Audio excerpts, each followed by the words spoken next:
Hi everyone, it's Marie here. Welcome back to my channel. The first thing I need to say is Merry Christmas, because this video is going live on Christmas Day, because this is the 25th cut file as part of the Scrapbookers Advent calendar that we've done in 2022. So there are two Advent calendars. There were three actually. There was an embellishment one which was full of acrylic pieces and felt bits and stencils. There was the December album one, which are all files that are suitable for December albums, because none of them are bigger than a 6x, or not designed to be bigger than 6x8. And then there's this one, and these are Scrapbookers ones, which are all suitable for pages up to 12x12. And this is the one that all the people who've purchased the album are getting on day 25, and this is piles of presents. Now, I don't make you watch me back this entire cut file, but what I have just shown you is me picking out all the papers. I'm using Hip Kit Club. Both of their Christmas collections for the last 2 years work perfectly together. So I picked out a variety of different papers from them, from both I think it was this November's and last November's, and use those to back the presents. And I really struggle to use more than a couple of pattern papers on a page. More often than not, we'll stick to a couple of patterned papers, a white background, and stick to a very, not monochromatic, but usually only use a couple of colours. So I've really pushed myself out of my comfort zone to do this, because you can see there are 9 different patterned papers, or 8 I think. I might have gone the same on 2 of the presents. There's definitely 8 different patterned papers there. And I've gone for all different colours as well, because the photographs are all different colours. This is my son in 2014, so I believe he's only just turned about 2 there, I think.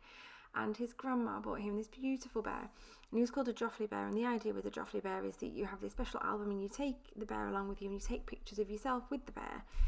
And then you document it in this special little album that the bear has as well. And we did it for a couple of years. We haven't continued it forever and ever, but we've done it for a couple of years. We've got a couple of really beautiful albums, but this was him receiving the bear. And these are such special photographs because Elliot doesn't like anything furry, or didn't like anything furry when he was younger. And this bear is obviously quite furry. And the cuddle I think it's the second photograph along there, the cuddle he's giving the bear is so sweet. And so I just had to document these, and I'd never gotten around to documenting them, so I thought it was absolutely perfect, because this was such a special gift that he'd got, and he's surrounded in the background by lots of different Christmas presents as well. So I just thought it was perfect. So I've got 3 photographs. I have actually got 4 photographs, but I only end up using 3 of them on the page. And so I've backed, as you can see, all the presents there. And then I struggled to figure out what I was going to do with these photographs and how I was going to make them pop off the page. I didn't really want to back them, because then I was going to end up using more patterned paper. I didn't want it to be so busy, and I really wanted to bring in more of that green. So I've got one of the presents there that's got green. There's a stripe of green on one of the tall presents, and one of them has the word merry in it, and there's some green there, but there wasn't enough. It wasn't balanced.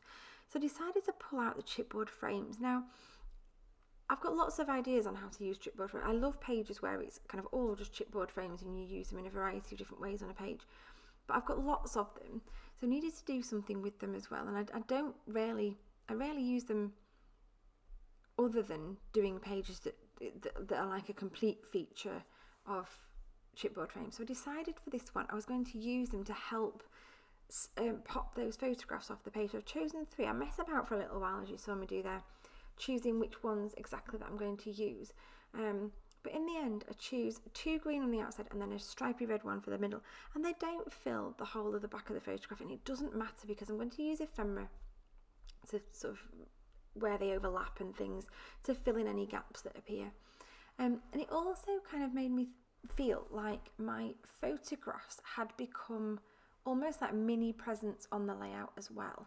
So I've got that little bow there that I've just put on that red one, and now I'm just playing around with the ephemera, trying to decide what I'm going to put. Now, I do spend an awful lot of time faffing about trying to decide what to put on. I did put that Santa on, I put some stockings on, I take them off. I do put some stars round. I loved that little Santa, but it just didn't quite work. And that Merry and Bright title that I've put at the bottom, that is where I've decided I'm definitely going to put my title, but I'm still not convinced that is quite the right title. Another thing you saw me do earlier was just use a stencil. Now that was one of the stencils that came in the Embellishment Advent calendar, so that one's not available in the shop. There are similar ones in the shop, but that one's a mixture of little diamonds and stars. And I've used that with some salvage patina distress oxide just to add an extra little bit of detail around, a bit of extra colour in that blue, again to bring another one of those colours in, to really kind of balance it out and just make it not quite such a stark white background. I also do something in a little while to help with that as well, to have less of that kind of bright white in the background. It just felt like it needed something else, but I'll do that in a little while.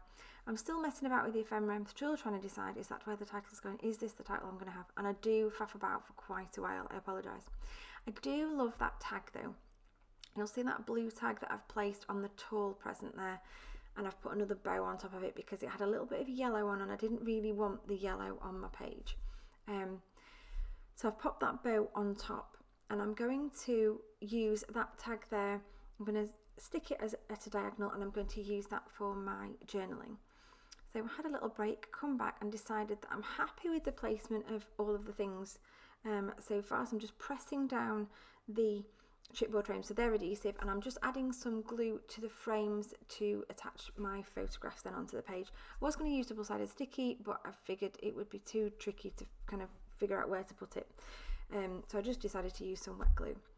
So I've got a little bit of holly on that photograph at the right there, which I really like. Here goes my photograph with, sorry, not my photograph, my tag with that chipboard bow, and that just gives me a beautiful place to put my ephemera. And I'm just adding extra little bits of glue where things are touching, just to adhere it all down. I really didn't want to take everything off and put it all back because I'd already decided where everything was going, and you never get it back in the same place, so I do try not to take things off. Playing around again with some more ephemera now. I've decided to put little presents at the sides of the photographs that kind of really ties everything together. And I've also put a few words up at the top of the photos as well from a little phrase sticker sheet. Again, all the supplies are from HipKit, and I do keep going back through. So I've gone through them all once, and then I go back through them all again to try and work out if I want to change anything or do anything different or add anything. And I do find there's so many gorgeous pieces. I could have stuck all the things on this page. I've tried to rein it in a little bit. So I had got a word on the other two photographs, so I decided I wanted to put a word on that photograph as well. I'm now just going to use some little circular foam dots to stick down these stars, and then back through the ephemera for about the 15th time. But then I go to my stash because I wanted some red letters. I loved the Merry in the green, but I couldn't find anything to go with it, and I really wanted my title to be something like Merry Moments. I was thinking Merry Day, Merry Moments, but I go for Moments in the end. These are actually Pink Fresh Studio. I think they're Holiday Fun collection. I think this was their last year one. They are red and they are chipboard, and they just pop. And when I put them there, I just loved how it looked, and it just really finished the page off. I then found some more stars, so decided to add a few more stars on. That really finishes the whole cluster off at the top there. I also put that little bit of holly on the word. I love that. I take more things off and put them back on the sticker sheets, and off and on and off and on. And eventually make my mind up what I'm going to do. And then I decide that this top is just too white. It is too stark, and I decide to roll that down. I then decide just to get rid of some of it so I can have a really nice ripped, torn edge there, as if like wrapping paper is peeling off of a present.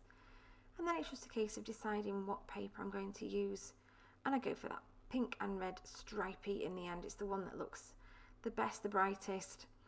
So double-sided sticky in various places just to make sure it all sort of sticks down. My double-sided sticky is not peeling very nicely at the moment, and that's where that goes. Do a bit more ripping, do a bit more rolling. If I'd have thought in advance, I learned a technique from Kiri at Go Go Getaway the last time I went, which is to rip the edge of your paper and then to spray it with water, and then not make it super wet but dampen it, and then roll it up. And you get a really beautifully rolled edge at that point, but I'd already stuck the backing piece on by that point, so it was too late to wet it then. But in future, that's what I would have done. So I decided to make a teeny tiny little cluster up there at the top, just because I thought it just needed something else to tie it all together, and I love the finished look there. I just think it just works perfectly. I'm so happy with how that's turned out. I then was going to write my journaling in black, then decided no, I needed to write it in red. It would look better in red. And the journaling on this is so important because of the story behind the photograph and how much he loved this bear. And I was so happy that he loved it because, like I say, he hadn't enjoyed furry things up until this point. And then I do have a quick look on my phone because I can't remember the date. And I couldn't work out if it was 2014 or 2015, and it turns out it was 2014. So he was only actually 2 at that point. I happened to just randomly find another phrase sticker that works, so just pop that on there as well. Do I put a phrase sticker down there? It's too dark, that comes back off, and I think I just write the date in the end. Anyway, that is, oh no, I put one in the middle of the bow. That is the end of my layout. Thank you so much for watching. So again, this was the cut file from the last cut file from the 25 cut files that are included in the 2022 Scrapbookers Advent Calendar. It's still available on the website. I will leave the links below in the description box. And also links to the December album one as well. Here are some close-ups of the layout so you can have a close, a really sneaky peek. Please do pop over and join us on Instagram. So we've got 2 accounts over there. There's at Peartree Cutfiles and there's at Peartree Papercrafts, which is my personal one. And then head over to the website www.peartreecutfiles.co.uk to see what we have on offer. And we'd love to see you over in our Facebook group as well. Lots of wonderful inspiration over there. Thank you so much for watching. I'll see you again soon. Bye for now.